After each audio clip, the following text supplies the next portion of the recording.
Hello everyone, my name is Roya, and today I am coming to you with the books that I read in the first half of August. Pet by Akwaeke Emezi. This is about a girl who lives in kind of a utopia type world a little bit, where all of the monsters have been vanquished. We don't really know much about the monsters at the beginning of the story, but we gradually figure out, and honestly, there's a foreword to this book that honestly does kind of give it to us already, but it's only kind of gradually explained that monsters are bad people. They're not literally like the main character, Jam's mother, has painted something, and Jam accidentally gets the painting to come to life. The painting is a creature that then says, "Hey, Jam, there is a monster living in your best friend's house." This was a really good story. The kind of theme of it is that, monsters are not, you can't really tell that someone's a monster. It could be anyone sitting on the bus next to you, could be a bad person, like anything. It's not like, in the movies where a villain might look like, like they're obviously bad or anything, because real life is just not like that. So I also so while I felt like there was some stuff that the world could have, like there could have been a little bit more world building, because we really don't know very much about how the world in this story works, because it is a little bit of a shorter book, but I really liked the characters. I really liked the character dynamic in it. It was so good.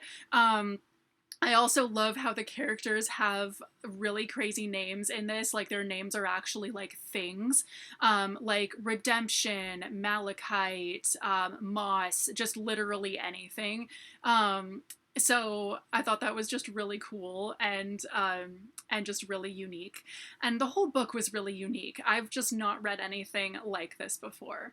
What Moves the Dead by T. Kingfisher. This is about a person who goes to an old friend's house to find that the whole thing has been like inhabited by a creepy living mushroom, and just things are just super creepy and weird. And I really liked this book just because it was so weird and just bizarre. I really don't know how to describe it in a way that gives any kind of like good description, but I definitely really liked it. Nettle and Bone, also by T. Kingfisher. This is about a princess whose oldest sister marries a prince, and he basically kills her. Then her other older sister, the middle one, marries the prince instead, and is basically living a terrible, terrible life where she could be like killed anytime, etc., etc. It's just so messed up. So our main character tries to find a way to kind of get rid of this prince.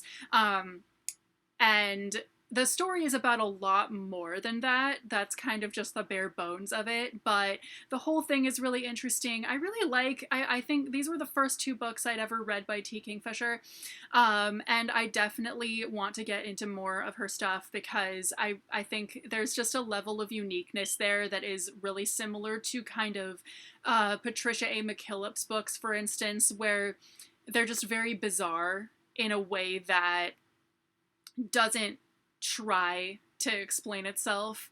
It's just like that. And the tone of it is kind of like, we just accept that that's how it is. It's so weird. I don't know, but I really liked it. Not Your Average Joe by Grace K. Shim. It's about a girl who is basically the only Korean American girl in her town, practically, besides her family, in the middle of Arkansas, and her parents have like not really taught her culture at all, really. Her dad is literally even from Korea, and still he just tries to be American and all. And so she feels like such an outsider in her little Arkansas town where everyone's white. So she goes to spend the last year, her senior year of high school, at a music boarding school in LA, because she's a musician and she wants that to be her thing, that she makes a career out of. And so her parents agree to this. She goes to this boarding school, and she ends up having to navigate just how awful the music industry is to women, and especially women of color. And so she ends up in basically this band that used to have two other people in it who were both white dudes, but they unexpectedly left. And then she comes in, and they had expected, with a name like Riley Joe, they had kind of expected that she would probably be a white dude too. So they were surprised to find an Asian girl walk in, and then they like don't know what to do because she's not marketable or whatever. I really enjoyed this book. I did feel that it had some things about it that were not, that really could have been better and made the story better. So there were some plot holes in there. There were some, just all the characters besides the main character were really one-dimensional. And with the plot holes in there, there was a lot of suspension of disbelief, kind of. I had to really suspend my disbelief, and it just like was really taking me out of the story. Like, the main character's favorite musician is someone made up who is named Skylar Twist, and it's clear that this is supposed to be Taylor Swift, basically, or like a Taylor Swift equivalent. There are several mentions of her that, like, you know, clearly this is Taylor Swift, but Taylor Swift is also mentioned throughout the story, more so than Skylar Twist necessarily. So she literally could have said that her favorite musician was Taylor Swift, and any mention of Skylar Twist could have easily just been Taylor Swift. Like, literally, it didn't have to be, there didn't have to be that. I really wished we had gotten a little bit more from the other characters, because they were each so one-dimensional. Like, there was like one thing to each of them. And I did really enjoy the way that the main character really stops just accepting that discrimination is just a thing that happens to her, and starts really advocating for herself. To the point where, you know, I mean, usually a lot of stories you get about musicians are like, yay, they made it work at the end despite all the obstacles. But this focuses more on things where, you know, maybe the sacrifices you're making to be able to make it in music are not worth it, and just make it worse for you. So I really, really liked that about it. However, I did also find that this was just about the most awkward book I had read ever. The main character gets like put on the spot or thrown under the bus so many times, and it's just like, it's so awkward. Like, the whole way through the book, I felt like so awkward reading it. I was like, why does it necessarily have to be quite this bad? Last but not least, but actually yes, least, to be completely honest, Fourth Wing by Rebecca Yarros.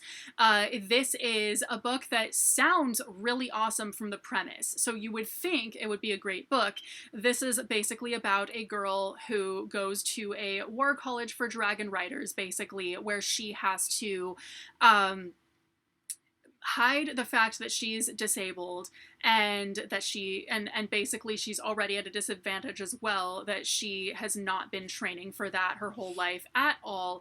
She thought she was going to be a scribe up until that point. So that sounds really awesome to me. Like, I would totally, you know, even just talking about it, I'm like, I want to read a book like that. This was not that book, okay? So this was a gigantic mess. The dialogue was so bad, like, people just do not talk like that. The plot holes were just too many. Part of this book was just such a slog, because especially once she gets together with the main guy in it, there's just a whole lot of just them pining about each other or whatever. And the sex scenes are terrible, like terrible. Sentence for sentence, exactly what they were doing. Not anything like, it was just awful. It, like, the sex scenes were just cringy to me to read. I just hated it.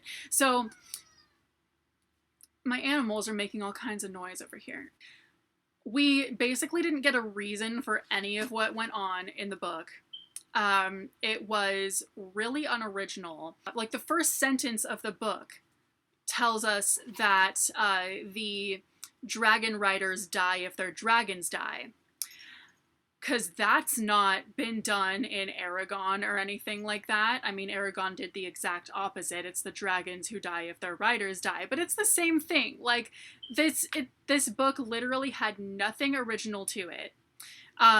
Every single character, including the main character, was super, super bland. People just like know things without any explanation of how they know things. Just the whole thing was a gigantic mess, and I just did not like this book at all. Like, there were a couple of things that I thought were kind of unique ideas that are found out about the dragons and stuff. Like, there were a couple of things where I thought, like, oh, that's crazy. But, like, for the most part, those were very few in number, and there was just too much else about this book that was a gigantic mess. So I gave this 2 stars, and I felt like that was kind of being generous. Those are the books that I read in the first half of August. Thank you guys so much for watching, and I will see you very soon with a new video. Bye!